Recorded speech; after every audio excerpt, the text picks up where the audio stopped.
The Packers wrap up their first preseason game of the year, winning 36-19 over the Cincinnati Bengals. If you really care about wins in the preseason, but the important part is seeing these young players grow and develop throughout this training camp from preseason. And there was a lot of exciting developments tonight. So I wanted to do a quick video just going over a quick few thoughts I had on tonight's performances. First off, let's talk about the two quarterbacks, mainly Jordan Love, who I was hoping we'd see out there for a little bit more time, but he had 10 attempts on the day, completed 7 of those, and just like we've seen in practices, some up and downs for sure. And when I watched Jordan Love at training camp that first week, seeing him in 3 practices, one of the things I said was I mainly want to see consistency from him because you have the amazing passes like the one he had tonight to Romeo Dobbs. You can kind of throw that one that he just missed to Christian Watson and was good play by the safety. But then you also have that soaring inaccurate pass that flies 5 yards to the left of Luke Musgrave on 3rd down. So you're hoping for a little bit more consistency out of him. Other than that, though, I don't think you can really take away too much from playing 2 drives in the preseason. I guess you can be excited over the fact that he did take his checkdowns, which has been somewhat of a rarity over the past few years for the Green Bay Packers quarterback. So there's that. And I'm excited to see how Jordan performs, hopefully getting some more snaps in the last 2 preseason games of the season. And then let's talk about the quarterback who we mainly saw tonight, and that is Sean Clifford, who I was very pleasantly surprised by his performance tonight, as I'm sure many other Packers fans were. 5th-round draft pick. Packers were criticized quite a bit for selecting him at any point in the draft. But tonight, completed 20 passes on 26 attempts for 208 yards, 1 touchdown, and 2 interceptions. Matt LaFleur mentioned after the game that what he liked from what he saw out of Clifford is battling through adversity after 2 bad interceptions.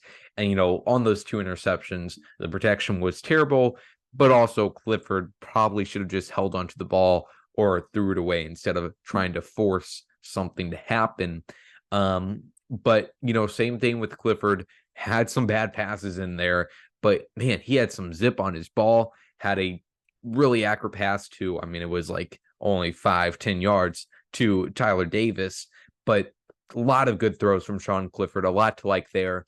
And, while some idiots are going to say he's competing with Jordan Love for the number 1 job, let's not go that far. But I think he's going to get the job done at backup quarterback, and I feel a lot more confident in him than I did before tonight, because even watching him at training camp a few weeks ago, he was not too impressive. And then some of those wide receivers that were making plays, 2 that I wanted to highlight, Dontavian Wicks and then Samari Toure, both had long receptions thrown by Sean Clifford, made some plays in space, which makes you really excited. This whole wide receiver room, you got to be excited with. We didn't see much of Watson tonight besides that 1 pass that Jordan missed him on, but Dobbs with that amazing touchdown catch as well. Jaden Reed getting some action out of the backfield too. Very shifty, fast guy. So loved what I saw from this wide receiver room tonight. And then can we talk about Henry Pearson? Can we have some fullback talk? Because I very much appreciated Henry Pearson's play tonight. There was one play, I can't remember who was at back. It was probably Patrick Taylor, where Pearson just goes to set the edge. And I wouldn't necessarily call it a block that he picks up on a Cincinnati defender. He basically just sacrifices his body, puts himself in the way, which set up Taylor up for a nice run, had another good block in there. So I like what Henry Pearson is doing, and obviously he's probably going to contribute on special teams too. So, over the years, Matt LaFleur's offense, they featured, Danny Vitale is a guy I think of, not only Josiah DeGuara, but a few other fullbacks, backfield blockers, if you want to call them, in there too. So I like what I'm seeing from Henry Pearson. I think you can at least lock him in for the practice squad and then maybe getting called up on the roster and to see what happens from there.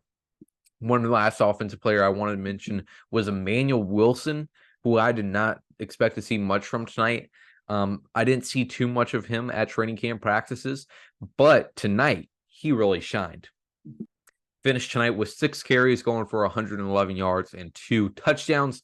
Most of that yardage obviously coming from his 80-yard touchdown in the fourth quarter. And I can only imagine Alex Magoo's disappointment when he finally gets his opportunity to come in after Sean Clifford taking most of the snaps for the game. There's like 10 minutes left, and then he's going in, and then Emmanuel Wilson ends the drive just like that. But throughout the game, you could really see Wilson with a really quick twitch, quick motor, a little bit of Aaron Jones in his game. So Emmanuel Wilson took the right steps to possibly earn that running back number 3 spot. I still think that the betting odds would favor Patrick Taylor, but we'll see Emmanuel Wilson if he can stack on a few more preseason games, performances on top of each other. He certainly earned himself some more opportunities tonight. And then on to the defensive side of things.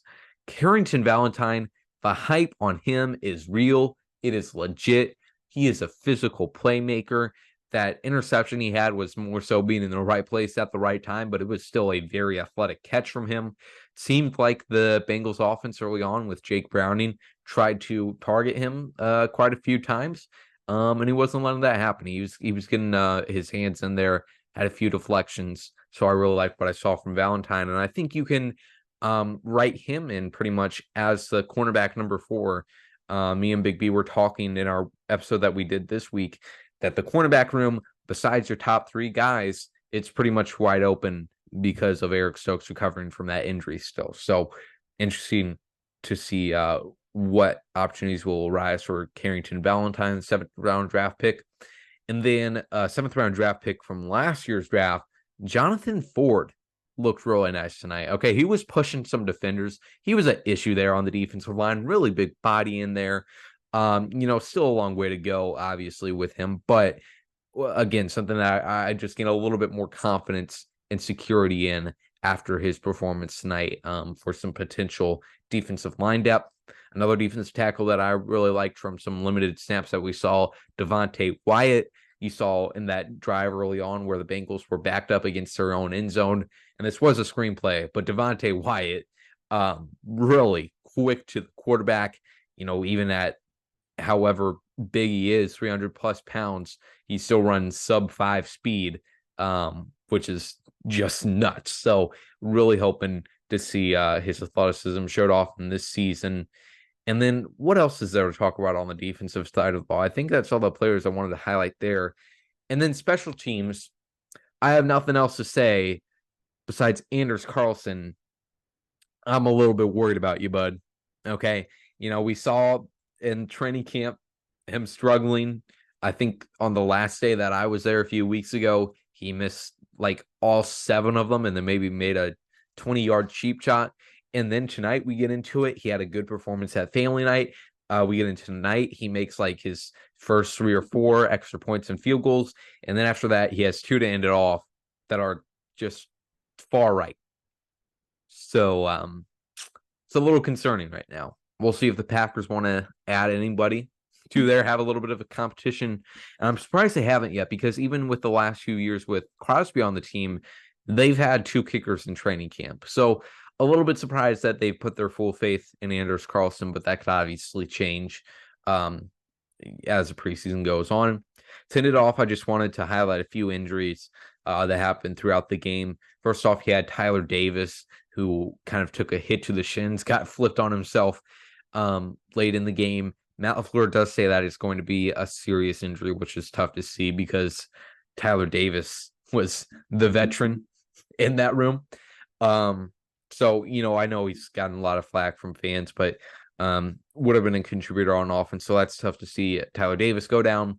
Also on the offense, you had 2 offensive tackles, Luke Tenuta and Caleb Jones, go out with ankle injuries. Tenuta was carted off. Not sure what happened with Jones. But those are 2 bigger guys that I'm sure just having all that weight moving, it puts a lot of stress on their ankles. So hopefully they recover fine. And then you had Corey Ballantyne, suffer a Steiner injury, and finally Tyler Goodson with the shoulder injury, which will obviously complicate his journey to making this roster. So I think that's all I wanted to highlight from tonight's game. Let me know your thoughts in the comments down below, and make sure you follow me on Twitter at JoeyVZ_. With that being said, we'll talk to you next week. Go Pack, go.